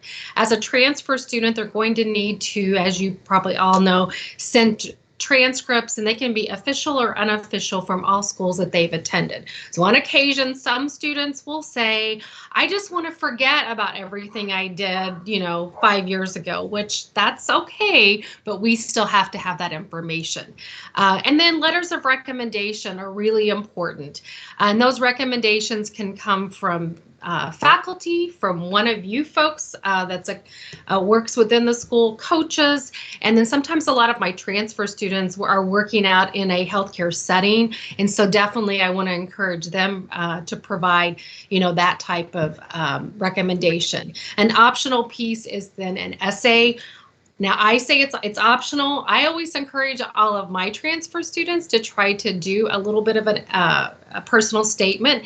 It helps me get to know them a little bit better, and it certainly helps when we're looking at trying to connect them with certain folks on campus and scholarship opportunities. If you are a community college counselor advisor, and you would like to know more about our equivalency process or how we evaluate transcripts and provide pathways for students, please reach out to me. That's something I love to do. It's like working a puzzle. So I guess I'm going to geek out. It's kind of fun. So if there's just because a student comes back to you and says, I don't think that they, take that course at UHSP, we may take the course. It may just be that we've never evaluated it, so we can work through that process. Again, though, questions, that's, this is a snippet, I guess is the best way of what we have to offer here. And I'm going to go ahead and get these questions answered because I think they're really important to continue this conversation. If you have questions, audience members, please pop them in the chat, or if you're brave enough, I guess you can just shout those out to our audience. We love that. We're pretty easygoing, I think. So while we're waiting for those questions to come in, I'll get started with my question. So my first question goes for financial aid, and that's Molly. So Molly, with our high school folks that are here that work with first time or prospective freshman students coming to our campus, can you talk a little bit about, of course we have our merit scholarship and then we have our scholars program. Can you talk about what those are? Absolutely. So our merit scholarship. So whenever a student comes into our university, as a new incoming student, they will be sort of evaluated for their merit scholarship. And how those merit scholarships work is they're renewable every year that the student is an undergraduate student. And all they need is a 3.0 cumulative GPA to renew that for the following school year.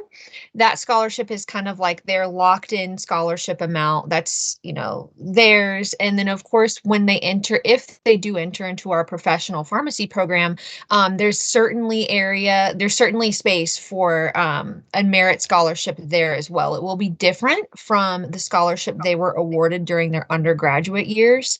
And so it's a little more, I guess, standardized in the professional pharmacy program, but just know that yes, there is absolutely availability to have those merit scholarships later on in the program if they're interested in going that route, or if they just want to complete a bachelor's at our school. So that's kind of our merit-based program.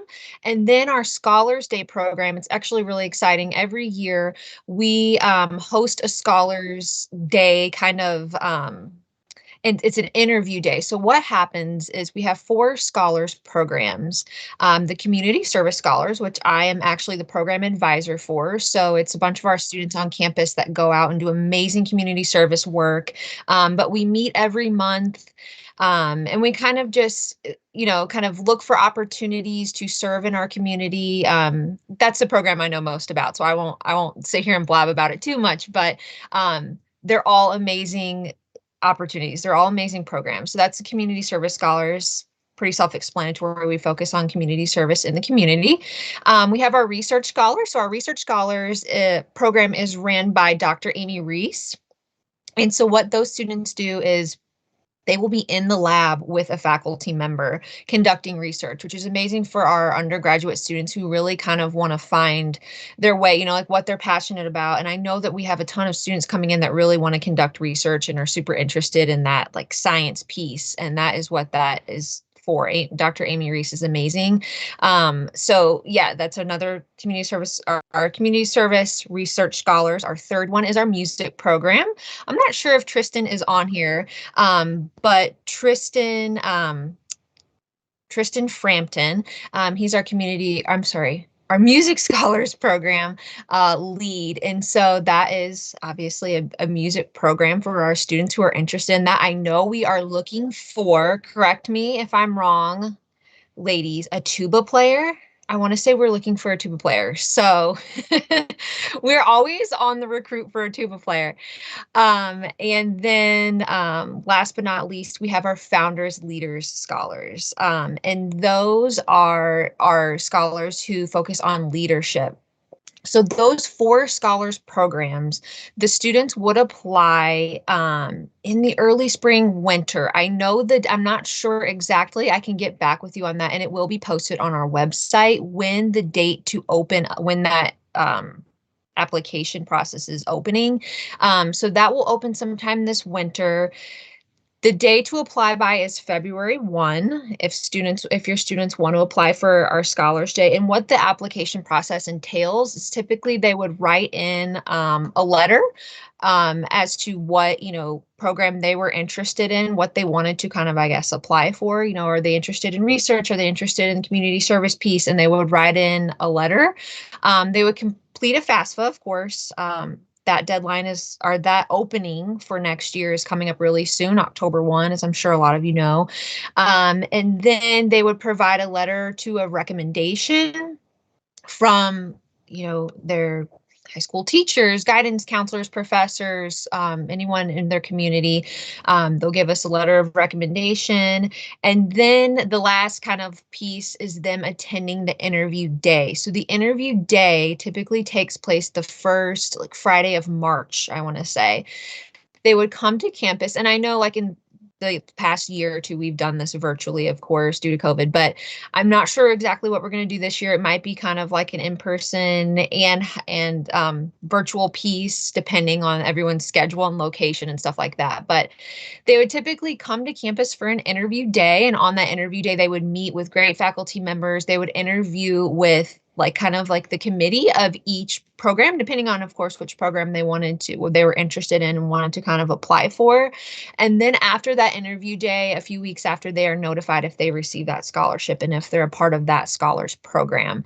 So yeah, it's a wonderful day, and it's a great opportunity. Honestly, since I've been involved in the community service scholars, I noticed that it is an amazing way for them to kind of connect and make friends right off the bat, especially coming straight out of high school. We started these programs, I want to say 3-4 years ago. So we've had like 4 cohorts come through. And I will say, like, it's very obvious that they're all friends. You know, it gives them like a really good networking system kind of right out the gate into college, into like their college experience. So yeah, I mean, I see them on campus all the time, sitting together and working on stuff and just kind of being friends. And I'm like, oh my gosh, like you guys met when we kind of put you together into that cohort. So it's an amazing opportunity. Like I said, all the details will be posted on our website. The deadlines, application will open up here soon, probably sometime this winter. The deadline for them to apply is February 1. And then if you kind of want to like keep them in the loop that they will have to either virtually or in person, not sure yet, attend the interview day, which is usually the first Friday in March. So that's kind of the rundown on that. I hope I didn't bore you too much. No, hey, thanks, Molly. I think Jill has had something to. Yeah, I wanted to share an update, sort of a new scholars program launch. We haven't officially opened it up yet, but we're making the announcement October 4th. So you're going to hear it here first for our students. We're starting a pharmacy scholars program. So this is going to be a new scholars program specifically designed for our first-time full-time students. The experience with the pharmacy scholars program is that as a freshman student, they will have access to their professional faculty members in the pharmacy program.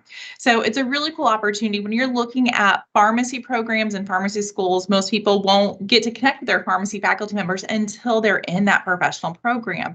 So this is a really cool opportunity for our freshman students to build those relationships with their future faculty members. And then also we will have a living learning community, and then we will build engagement opportunities around those experiences. So they'll be able to meet with their faculty members in some fun academic settings as well too, but also we're going to talk to alumni and different staff members throughout the university as well. So it's a really cool way for those students who know that they want to go into the PharmD program to get sort of that head start and that jump on that professional track as well too. So that information will be posted here very shortly on the Scholars Program page, like Molly said. And so we're looking forward to starting that program for fall 2022. Hey, Jill, can you talk a little bit about the amount? I don't think we said what the amount would be of the scholarship or somebody, Molly. You had to say, Molly, you want to take care of that? Yeah, absolutely. So I know for our community service scholars, typically it's $3,000 for the year. And like I said, the commitment to that is not, it's not going to be like a job for them at all. We meet typically once a month, a couple times during the semester, and we usually have one.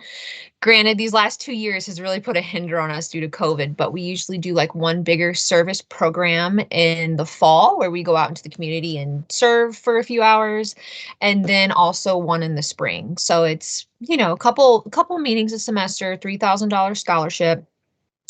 Our founder scholarships, typically they range, we do usually give one founder scholarship up to full tuition and fees pricing. So that's one scholarship. The other founder scholarship, I believe they're around $5,000 for the year, ballpark. It's usually, 3 to 6, 7,000. I've seen a couple different ones.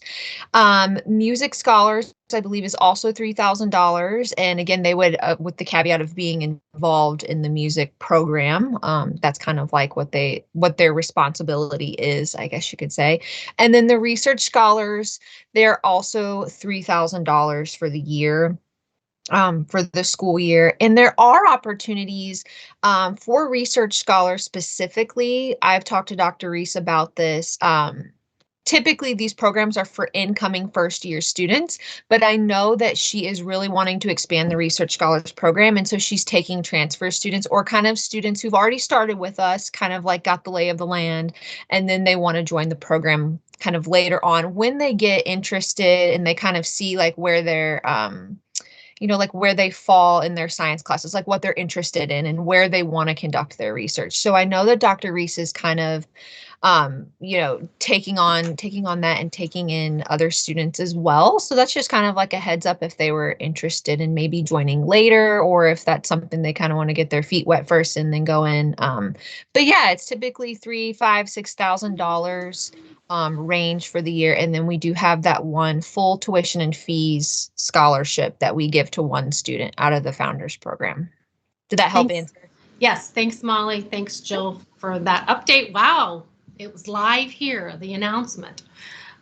So let's we don't have a lot of time, so I have at least 3 more questions, so we want to get started. So I'm going to throw this one to Kim.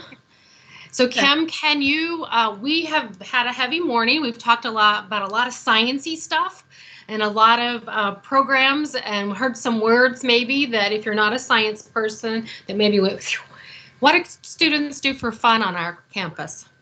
Oh my gosh.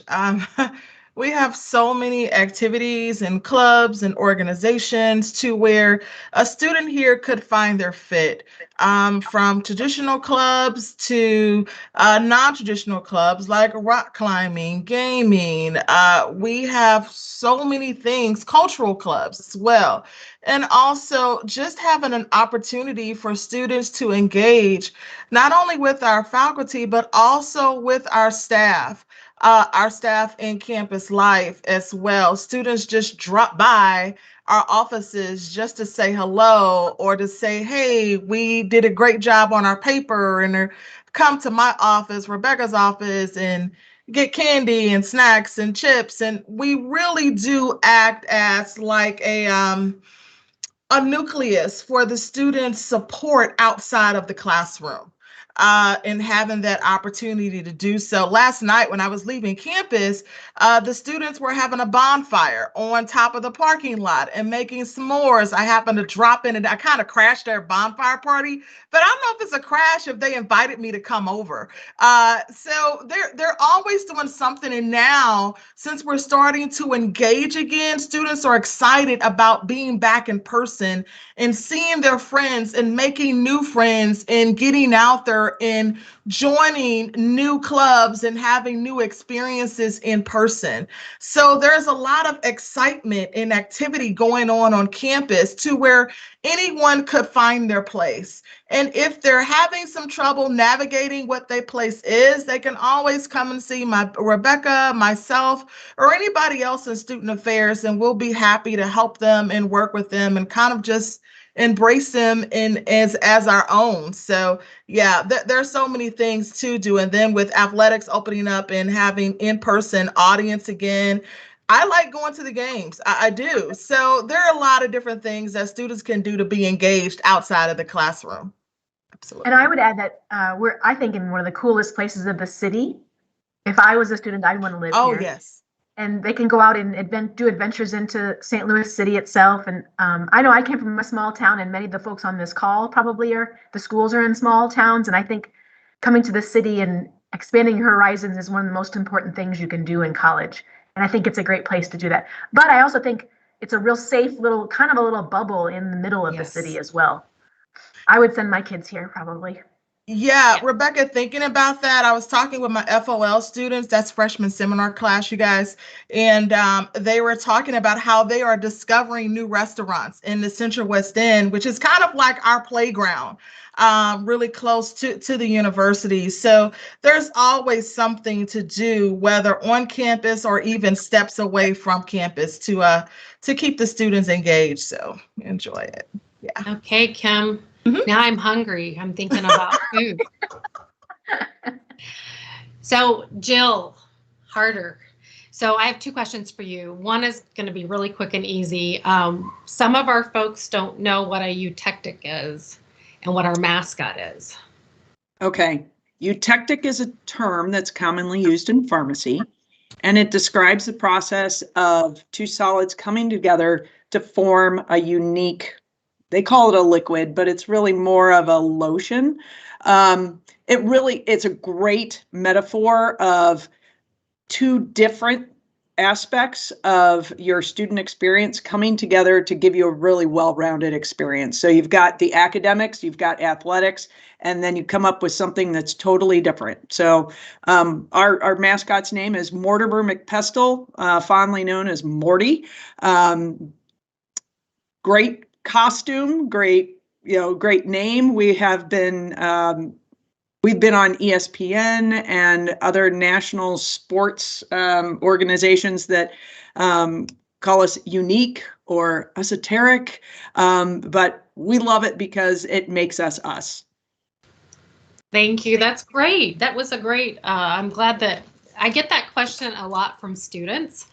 And when I'm out in the community visiting different colleges. So thanks for talking about that. And then the second piece of that question real quick is if one of our folks on the call has a student or a coach that would like to raise their hand for one of our athletic programs, how is the best way to do that? The best way to do that is we've got a number of ways. Eutecticsports.com is the athletic department's website. You can get to it either straight through utechticsports.com or through the UHSP website. There's a little tab for athletics. All of our coaches are listed on that on our staff directory on that page. We also have a page for recruits so that they can fill out a questionnaire and have that sent directly to one of our coaches so that they can be in contact with them. Another thing that I would like to add that because people were talking about scholarships earlier is that we are an NAIA school, and that gives us the opportunity to award athletic scholarships as part of our initiative. So that goes with all of the new athletic teams that we will be starting, including cheer, competitive dance, golf, lacrosse, rugby, wrestling, baseball, and bowling, as well as all of our current sports. Thank you. We have a lot going on in athletics. I like the jingle you just had there, Jill. Yeah, I did too. That's a good way to remember them. So Rebecca, let's just kind of close this out a little bit. Students, our support system that we have for students here on campus. Yeah, I'll put two things into that. Sure. We have residence halls. We have 2 residence halls, one for younger students and one for older students and professionals. The older one has more of an apartment style, and the younger students live in the building that has the student center and food, and Jill's there with all the athletics, so it's a great place to be. All the buildings are great. I said it's in a nice bubble in the city, and so it's a great place to live and explore. And that's a part of the system of support, I think. But Kim and I, as we talked about a little bit before, there's a great support network at here as well. It's a small school, and we have all the ways I think that you could need to get the help to make it through your academic career. We have an excellent counseling center. It's free. There's no limit. Kim's tutoring program rocks. I've not seen a better one. It covers professional school, almost all the classes, and the big ones in the undergrad. We have a very caring support staff for people with disabilities, access services. That's just a snapshot, but a lot of us have been here a really long time and love our jobs and are here to help. And we'll help you with anything from how do you cook in a crock pot to what's the best way to study. And it's such a switch to this school. I don't know how to study for science because I didn't have to study as much before. There's really no limit. We're here to help on whatever it is, except for maybe, a loan. That's Molly's job. The money lady. Yeah. So I think that's it. I think sending someplace where people care about you is really important. Yeah, you are definitely not a number on this campus, and I think that I can't reiterate that enough. That you will be. You can't just, sink in and not be seen. We're going to take care of your students that you send us. So thank you, ladies, friends of admissions. It's always nice to see everyone and hear your voices and what we have going on for students. And I'm going to turn this back over to Courtney. Yes, thank you so much to all of my favorites on campus. It is so great to see you, and you guys always share the best information for us to be able to let you know what your students are coming to and what they can get here with us. So I do want to share real quick. I've made a slide that shows all those wonderful ladies who were able to join us today and their contact info. And so this way it'll be there we go, kind of show you here. So all their contact info will be here on this slide. And that way you can write it down right now, or of course, please just reach out to me, Jill, Anita, or just our admissions office in general, and we'll get that information to you if you have specific questions for Jill Harder in athletics or with the support services or of course financial aid. Here's their contact info. If you can't write it down quickly, that's okay. we'll have this again recorded, so you can skip to this part of the recording and get these contact info. I did also want to share, though, I think we have 2 of them on the call today, 2 of our first year reps. Trying to make the slide switch. Give me 1 second.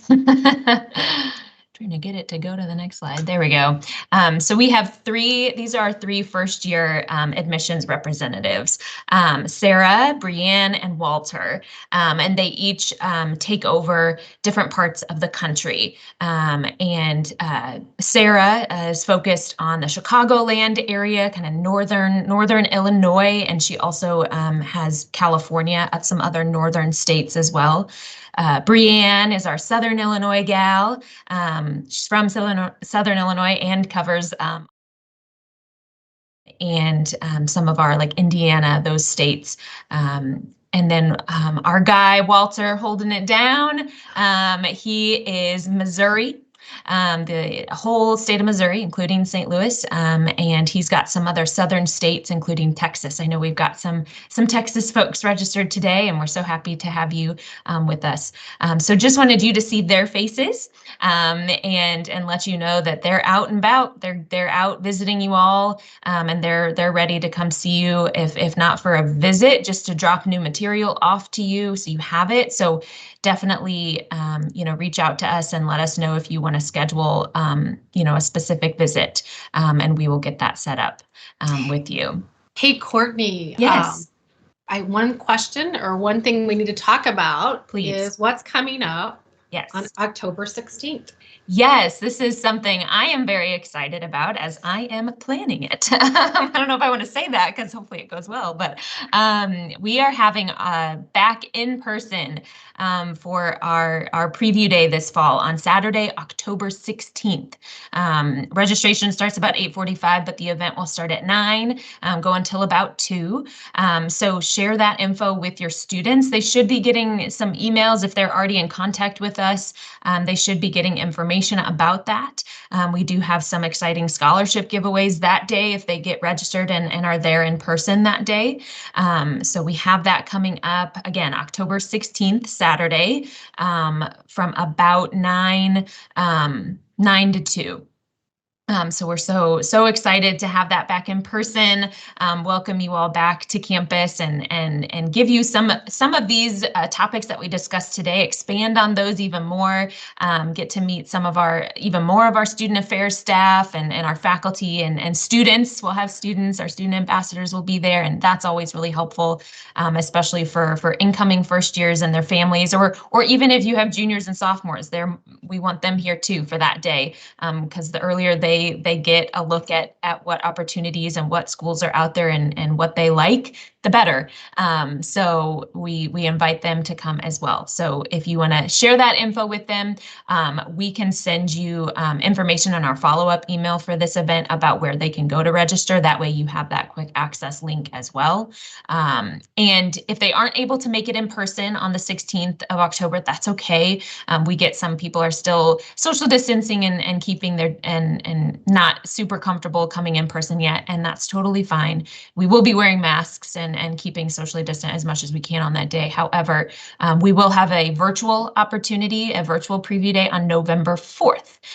So just a few weeks after our in-person preview day. So we'll have that as well, and they can get registered for that, and we'll have scholarship opportunity giveaways there during that day as well. So we'll get you that information, but just wanted to share that before the end of this day. So we're a little bit past 11, and you've been so great and stayed with us these 2 hours.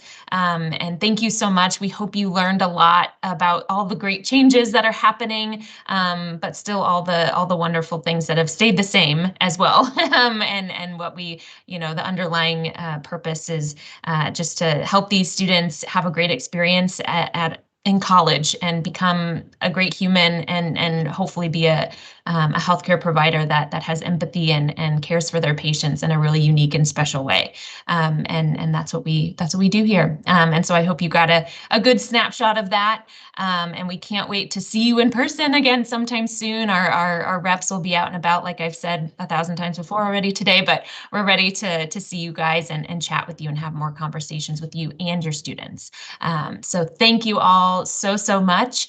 And that's it for today. Thank you. We can't wait to talk to you soon. Bye-bye.